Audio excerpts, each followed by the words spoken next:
apakah sah sholat di masjid yang tak pas arah kiblatnya? Padahal di masjid tersebut sudah berada di tanah lembaga Badan Hisab Kanwil Provinsi Riau memperbaiki syarat sholat sah harus menghadap kiblat. Maka kalau tak menghadap kiblat, kalau mereng ke kiri sikit Pak Ustadz, ke Somalia. Iya, coba tengok. Ini Makkah. Kalau mereng ke kiri sikit, ke Somalia kau sholat. Makanya otaknya pun otak Afrika. Ini Makkah, Ka'bah. Kalau mereng ke kanan sikit, kemana? Ke Mesir. Itu maka otak Fir'aun. Fawalli wajhaka syatral masjidil Arab, harus tepatkan arahnya. Kita tak sama macam wali-wali songo dulu. Wali zaman dulu tak perlu pakai arah. Datanglah orang yang ragu, wali, ya, iki arah kiblat iki wis bener apa ora? Ya wis. Aku ragu wali. Kata wali, nek sampean ora percaya, ya wis ndelok ae. Ditengoknya lah di tempat mihrab, pas ditengok langsung nampak Ka'bah. Kita sekarang ditengok gaji 13 belum cair.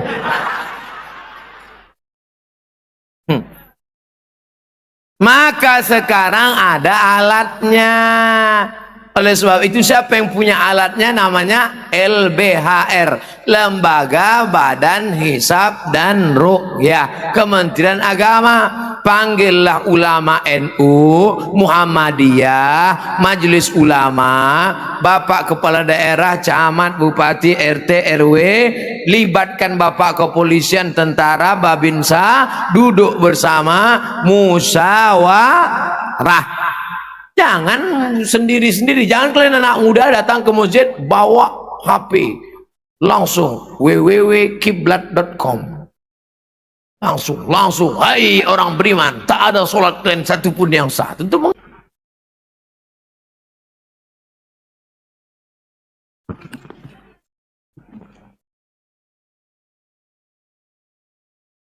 bagaimana cara meluruskan shop?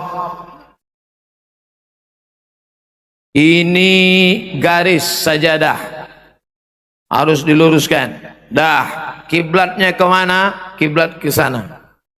Lalu bagaimana tumit? Ujung tumit di tepi sajadah. Ujung tumit.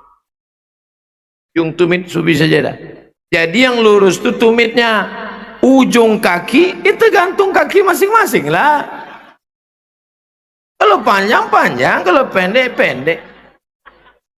Jadi yang lurus itu tumit. Tumit. Qadamun bi qadamin, mangkibun bi mangkibin. Kaki rapat dengan kaki, bahu rapat dengan bahu saya rapat dengan bahu bapak, tak masalah karena ada kain. Tapi kalau kaki pas kena agak geli sedikit. Saya termasuk tak masalah. Saya kalau tegak gini, ada orang nyenggol kaki saya cuek aja. Tapi ada orang dia sensitif, kena sedikit geli. Maka kalau sekali kita tempel dia geser, jangan tempel lagi. Nanti asik ngurus kaki aja lah. Imam udah ghairil maghdubi alaihim waladdallin. Saya pribadi kalau ada orang menempel kaki saya tak marah. Kalau ada orang menempel kaki saya tak marah, karena menurut saya dia orang yang suka meluruskan shop. Jangan pula kita marah. Ini baru sekali ke masjid pijak. Akhirnya bertinju di masjid. Oh, kau gitu kan kaki aku, muka. Nanti kalau sesama kita sholat di masjid, datang orang yang di luar masjid nanya, kenapa mereka kelahi di masjid? Gara-gara shop. Untung kita tak sembahyang. Hancur dunia persilatan. Apa dalil zikir dan apa ini? Apa dalil zikir dan doa berjamaah sesudah solat fardu? Kanal jahru bidzikri fi ahdi Rasulillah sallallahu alaihi wasallam. Hadis riwayat Abdullah bin Abbas dalam Sahih Muslim. Zikir jahar sudah ada sejak zaman Nabi. Subhanallah, subhanallah, subhanallah, subhanallah. Siapa yang mau zikir jahar? Tapi saya pakai zikir sir Pak Ustaz. Ada juga dalilnya. Waqur rabbaka fi nafsika. Berzikirlah dalam hatimu, jangan kuat-kuat. Jadi kalau nampak kawan berzikir diam, mungkin bagi dia khusyuk diam.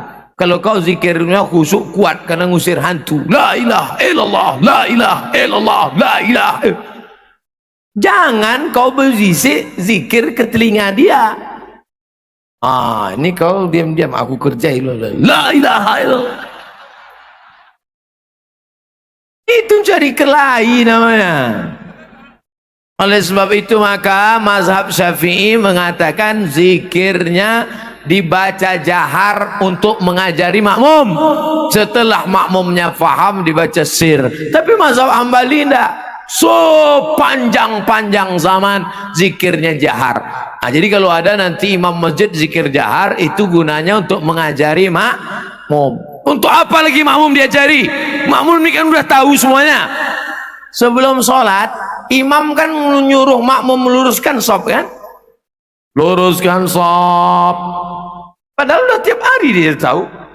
Pernah tak imam bilang, mohon maaf makmum tak kusuruh lagi, kan udah tahu semua kan?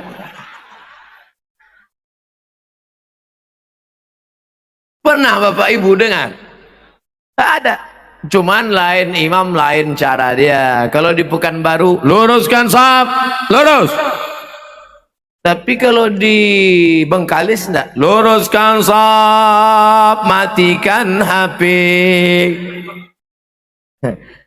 Masjid Istiqomah Bengkalis, pergilah sholat sana. Kalau di Dumai lain lagi, luruskan shaf, simpan batu cincin. Ada namanya Imam MK namanya. MK. Kenapa Bapak bilang suruh simpan batu cincin? Banyak orang tak khusyuk gara-gara batu cincin ini Ustaz. Pas Ustaz at-tahiyatul barakatuh. Mak. Sungai darah ini kata.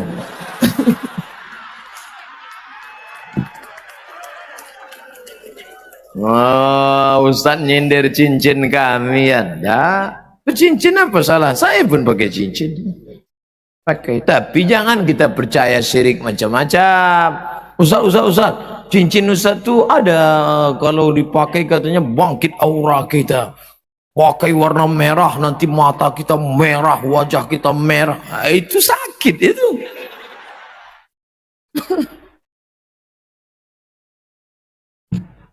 Pakai cincin karena suka saja. Ketika suatu masjid direnovasi, dinding papan menjadi batu tembok, boleh kita jual sisa-sisa papan, dipakai, dihancurkan dinding itu untuk lantai-lantainya semua. Kalaupun mau dijual, barangnya dijual, duitnya balik lagi ke masjid. Karena untuk supaya mengalir pahalanya. Tapi tak perlu gara-gara ini, bapak yang bersedekah keramik, ditulisnya, keramik saya. Habis itu ditengok, mana keramikku kemarin? Kalian kalau mau renovasi, renovasilah. Kecuali keramik atuk gini, jangan. Dua, jika ada seorang muslim mengasuh anak angkat dari kecil dari bayi, di mana ada orang tua kandung bayi tersebut non muslim, apakah anak tersebut telah dewasa? Boleh kita maksa anak tersebut untuk menjadi seorang muslim, atau kita serahkan anak tersebut untuk bebas memilih agamanya tanpa ada paksaan dari orang tua angkatnya? La ikraha fid din, tak ada paksaan dalam agama. Tapi karena dia di bawah pengasuhan kita, makan minumnya kita arahkan dari kecil pondok pesantren, Allah bisa karena biasa. Dari kecil terlonjak-lonjak, sudah besar terbawa-bawa, sudah tua terubah. Tidak, masukkan dia pondok pesantren, pondok tahfiz Quran, maka insya Allah setelah dia akil balik, mungkin hafalan dia lebih banyak pula dari kita. Kita juz 30, dia 30 juz. Oleh sebab itu maka baik. 3. Apa hukum menyunat anak perempuan? Anak laki-laki disunat hukumnya sepakat ulama wajib. Menyunat anak perempuan wajib. Mazhab Syafi'i. Kita berpegang mazhab Syafi'i kan? Maka sunatkan anak perempuan. Kalau dokter tak mau, bidan tak mau, cari dukun kampung. Dukun yang tak pakai jin cuma satu, dukun sunat. Lain-lain dukun tu pakai jin, pakai hantu, berkawan sama setan semua. Hai dukun-dukun, tobat kalian. Hai dukun-dukun, tobat kalian. Jangan lagi berkawan sama hantu, sama setan. Ustaz tak takut disantet sama dukun-dukun. Apa saya takutkan? Sebanyak ini orang mendoakan saya.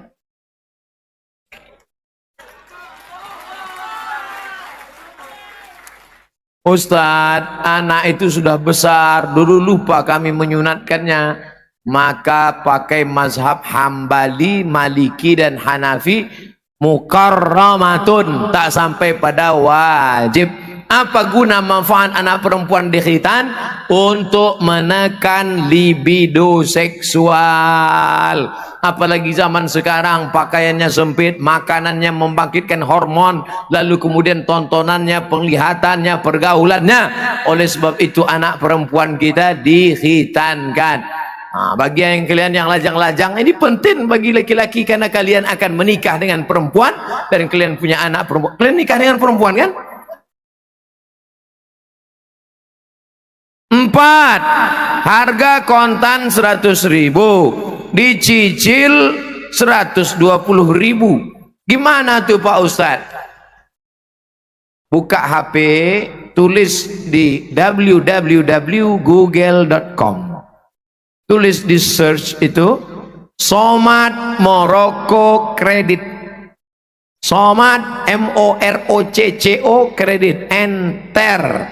Nampak tulisan, kalau uang dengan uang boleh, uang dengan uang haram, riba. Pinjam uang 100, bayar 120, riba. Tapi kalau saya belilah bang motor abang ini, berapa harganya? 100 juta. Saya tak punya cash, saya cicil lah 120, satu bulan 10 juta, selama 1 tahun 120. Uang dengan uang haram, riba. Uang dengan barang tidak riba. Lengkap situ fatwanya. Tengok, tulis Somad Morocco Credit, enter. Dapat tulisannya. Setelah dapat jangan lupa like and share. Apabila si A meminjam, tadi saya mulai ceramah jam 10, sekarang sudah jam 11 lewat 10, berarti saya sudah berdiri di sini 70 menit. Sudah lebih dari standar internasional. Di mana-mana saya ceramah 60 menit, sesuai yang tertulis di botol 600 ml. Apabila si A meminjam uang kepada si B 10 juta dengan perjanjian, apabila ada uang baru dibayarkan dilunas hutangnya. Akan tetapi si A menyerahkan kebun sawitnya seluas 1 hektar untuk diambil hasilnya oleh si B sampai si A sanggup melunasi hutangnya. Selama si B mengambil hasil kebun, hutang si A tetap 10 juta. Itu namanya memberikan jaminan, namanya rohan. Rohan artinya minjam duit pakai jaminan. Lalu diambil manfaat. Ku pinjam 10 juta, ini gadainya sawit, duitnya ku ambil tiap bulan. Kullu qardin jarra naf'an fahuwa riba. Setiap pinjaman mengambil keuntungan, maka hukumnya riba. Pinjam mobilnya dipakaikan untuk rental, hutangnya tak berkurang, riba. Pinjam kebun kelapanya, hasilnya dipakai, hutangnya tak berkurang, riba. Duit riba kau makan. alladzina ya'kuluna riba, orang yang makan riba, la yaqumuna illa kama yaqumul ladzi yatakhabbathu syaitanu minal mas, bangkit dari kubur nanti macam kerasukan setan. Pernah nengok orang kerasukan setan? Bahasa Jawanya kesambat, bahasa Melayunya tersapo. Bangkit dari kubur nanti kau makan riba dulu kan? Nah, itu makan riba. Oleh sebab itu jangan makan riba. Yang masih menabung di bank konvensional, besok tutup bank. Buka. Yang masih menabung di bank konvensional, besok langsung tarik, pindahkan ke Bank Riau Kepri Syariah. Takbir. Bank Riau Kepri sudah disetujui oleh semua pemegang saham 12 kabupaten kota Riau tambah gubernur, semuanya setuju akan berubah macam Bank Aceh menjadi bank syariah. Bangga kita. Nanti kalau bank syariah berarti orang Kristen, orang Katolik, orang Hindu, orang Buddha tak boleh. Namanya sistem syariah. Tapi semua agama boleh memakai, karena ini cerita masalah duit. Saya ceramah di Malaysia, di Kuala Lumpur. Nyombong juga sedikit kan. Diundang saya ceramah ke Islamic Bank, Bank Islam. Saya tanya, yang nabung sini yang paling banyak siapa?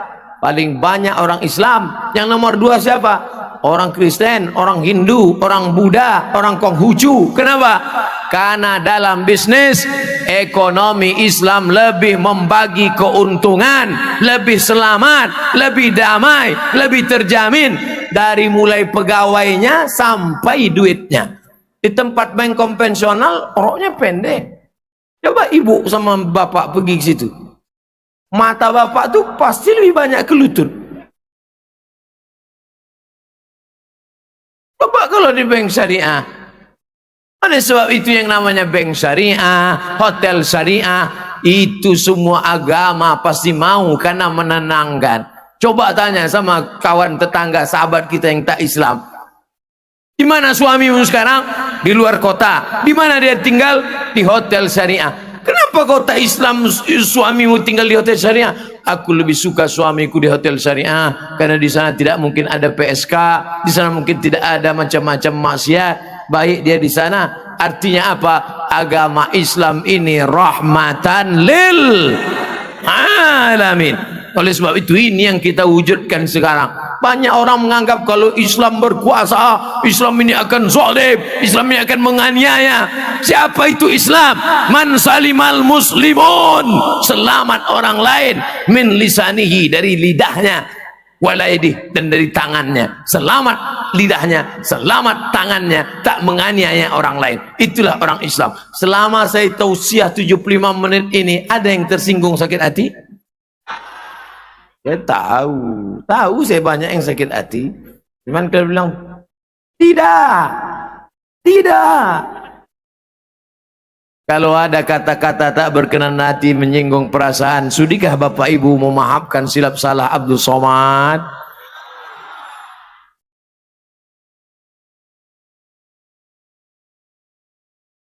Apa kiatnya agar dapat istiqomah dalam hijrah? Komunitas Bagan Batu Hijrah. Takbir. Kalau mau istiqomah syaratnya 3. Masih siap mendengar? Pertama, sering-sering tengok orang sakit. Ada rumah sakit di Bagan Batu? Balik dari sini pergi ke rumah sakit. Tapi janganlah pula sebanyak ini. Mati mereka. Besok pagi tengok orang sakit. Assalamualaikum Bapak Security. Waalaikumsalam. Saya mau nengok orang sakit. Siapa yang mau kau tengok? Semua yang di rumah sakit ini mau kau tengok. Kalian tengok nanti ada orang sakit buah pinggang sebesar kulkas mesin pencuci darah. Disedot darah dari dalam badan, masuk ke mesin, masuk lagi. Sakitnya berapa jam? 5 jam mengeluar masukkan darah. Na'udzubillah. Mudah-mudahan kita sehat semuanya. Menengok orang sakit itu barulah kita bersyukur sehat. Nengok orang sakit jangan pula kalian bilang syukur. Nengok orang sakit, bapak sakit, ya udah berapa lama? Alhamdulillah aku sehat. Janganlah. Nengok orang sakit jangan terlalu jujur. Nengok orang sakit, sabar ya pak. Bapak nggak sakit pak, bapak sehat. Yang belum terjujur, mak. Kalau aku tengok bapak ini 2 Jumat lagi gol nih pak. Ambil pelajaran, sehat. 2, tengok orang mati. Dalam sebulan paling tidak sekali nengok orang mati. Tengok di kubur, tengok ke liang lahat di bawah, 2 meter ke bawah. Situlah tempat kita. Ambil foto, ambil kamera, foto. Jadikan wallpaper. Setiap ada orang nelpon ingat mati. Lagunya pun lagu mati. Orang kaya mati, orang miskin mati, pejabat-pejabat mati, ustad-ustad mati. Oh itu lagu lama, pausa lagu baru lah. Mati. Na na na na na na na na.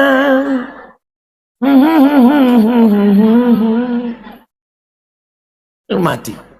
Itu untuk yang anak muda. Untuk yang mama, bila Israel datang memanggil, jasad terbujur di pembaringan, sekujur tubuh akan menggigil, sekujur badan kan kedinginan. Janganlah mau disanjung-sanjung, engkau digelar manusia agung. Nanti nyanyikan itu waktu pejabat-pejabat datang. Sadarlah diri, tahu mana yang paling sombong, ke situ arahkan. Tahu diuntung, terbojor keranda diusung.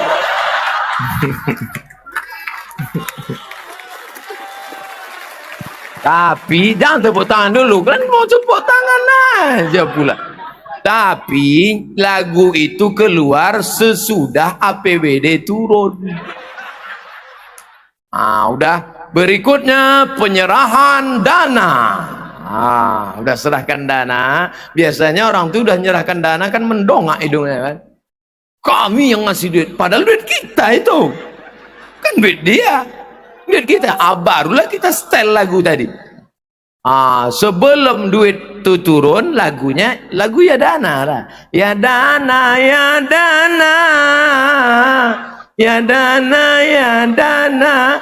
Ya dana, dana. Cuman backing vokal ini dikunci muncungnya. Kadang backing vokal ini tak tahu diuntung. Kita sudah keras suara, dia di belakang la la la la la la la. Tak jadi tuh.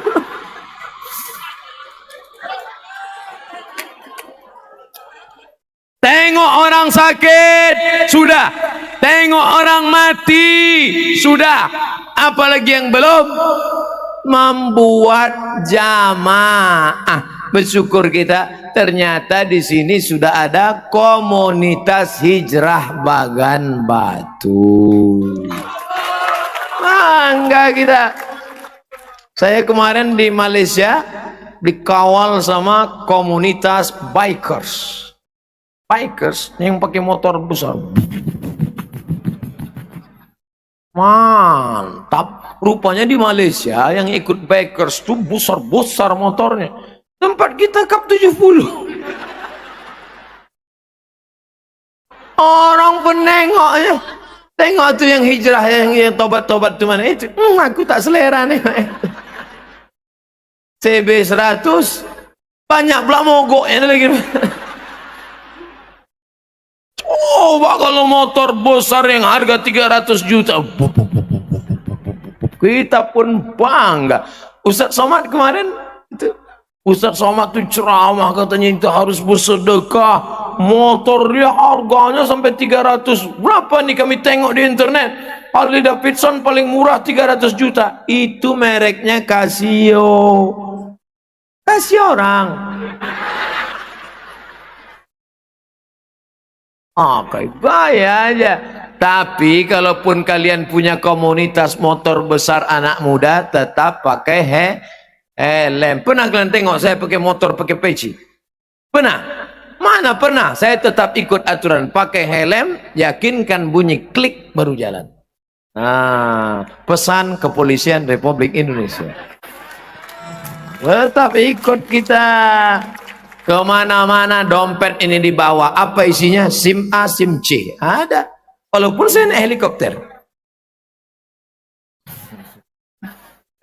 Mentang-mentang. Padahal saya foto, oh sebelah kanan polisi, kiri tentara. Siapa mau nangkap kita? Cobalah semprit-semprit, ini foto.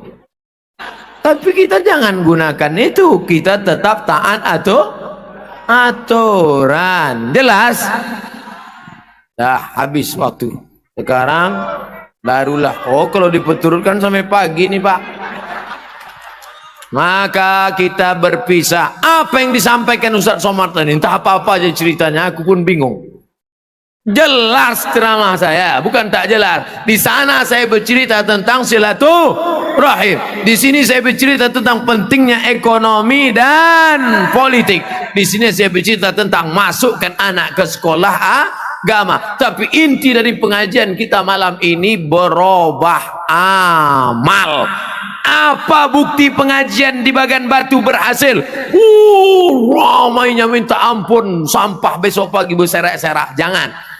Saya tidak mau pulang dari sini ada sampah. Angkat bersih, tunjukkan Islam agama yang suci dan bersih. Pulang dengan tenang. Gimana pengajian Ustaz Somad tadi malam? Masya Allah, selop hilang. Kan itu. Berhasil pengajian malam ini, ada perubahan. Tengok masjid besok solat subuh. Kalau besok solat subuh pemain inti tetap bertahan. Dia azan, dia imam, dia iqamat. As-salatu khairum minan naum. Besok tak datang. Kok kenapa tak datang tadi subuh? Lagunya terlalu slow. Muazzin itu pula disalahkannya. Maka berhasil tidaknya malam ini. Tengok solat subuh besok. Mudah-mudahan solat subuh di Bagan Batu ramai insya-Allah. Ustadz, saya bekerja pada sebuah instansi pemerintahan bidang pelayanan masyarakat. Apabila masyarakat memberi uang terima kasih tanpa diminta atau ditentukan, bagaimana hukumnya Pak Ustadz? Gratifikasi. Jangan kau makan lalu kemana Pak Ustadz? Campakkan ke laut. Jangan.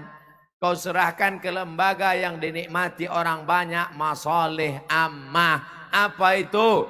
Masjid, panti jompo, anak yatim, fakir miskin. Gunakan itu. Kau kasih ke mulut anakmu. Anakmu makan haram. Kau bawa pulang ke rumah beli beras. Beras masuk rice cooker jadi nasi. Nasi disuap masuk ke mulut. Allahumma barik lana fima razaqtana wa qina azabannar. Yummy. Semangkok nasi, sepiring nasi berubah menjadi setetes darah. Setetes darah menjadi daging. Daging membalut tulang belulang. Ayyuma lahmin nabata min haramin. Setiap daging badanmu, kalau dia dari api neraka, kalau dia dari yang haram, kalau dia dari gratifikasi, kalau dia dari sogok dan riba, tempatnya neraka jahanam. Yang udah temakan Pak Ustadz, istighfar aja lah banyak-banyak. Astaghfirullah Rabbal baraya. Astaghfirullah minal khataya. Astaghfirullah Rabbal baraya. Astaghfirullah minal khataya. Menangis lebih bagus. Ya Allah. Kok kenapa menangis? Kurang banyak. Cocoknya orang gini diantukkan kepala yang ketiang. Apa hukumnya membangun ruko di pekarangan tanah wakaf masjid? Sudah dibangun, dijual pula. Kalau disebut tanah wakaf, pasti yang terbayang di otak kita kuburan. Tanah wakaf masjid. Bukan begitu wakaf itu, my brother. Wakaf itu semestinya ini tanah wakaf dibangun ruko. Rukonya disewakan, hasil sewanya untuk masjid. Makanya khotib khutbah tidak ada kotak infak berjalan. Umat Islam tidak perlu malu. Sekarang apa yang terjadi di halaman masjid? Orang membawa tangguk untuk menangguk duit yang dilempar supir 2.000 perak. Tapi tadi saya lewat tak ada pakai tangguk lagi. Saya tengok tong aja. Nampaknya orang itu sudah muak. Atau serah kalian lah mau ngasih tidak.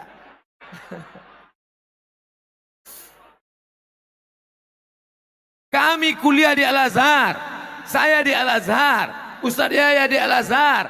Gratis Al-Azhar S1, S2, S3. Dari mana biayanya? Tiket pulang dari mana? Dari wakaf.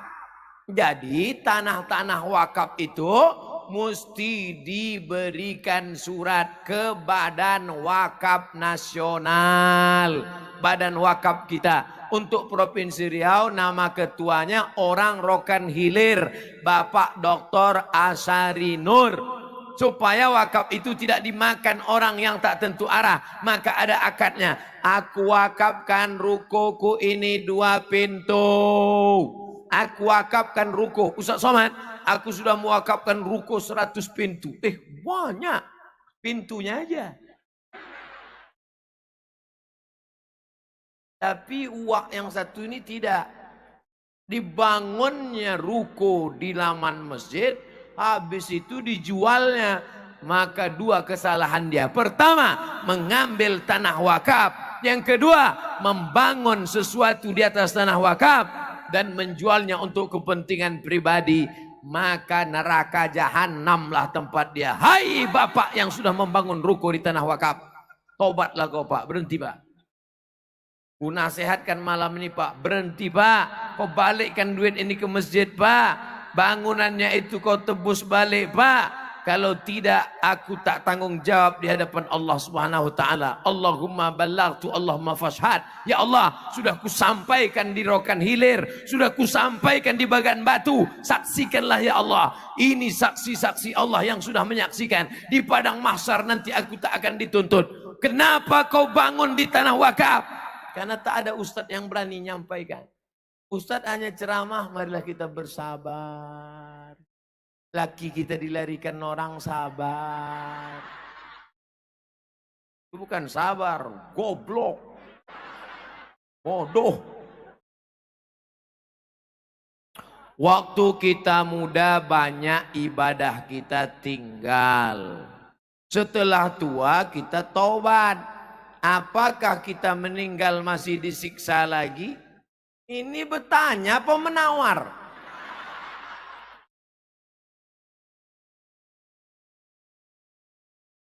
Ini pertanyaan yang disedinginan yang saya janji tadi harus saya jawab. Kalau tidak saya mati membawa hutang. Hutang kepada orang di sedinginan mesti saya bayar. Fadainullah ahaqqu an yuqdha. Hutang kepada Allah. Man mata, siapa yang mati? Janganlah tunjuk kami Pak Ustadz, nanti mati betul. Siapa yang mati?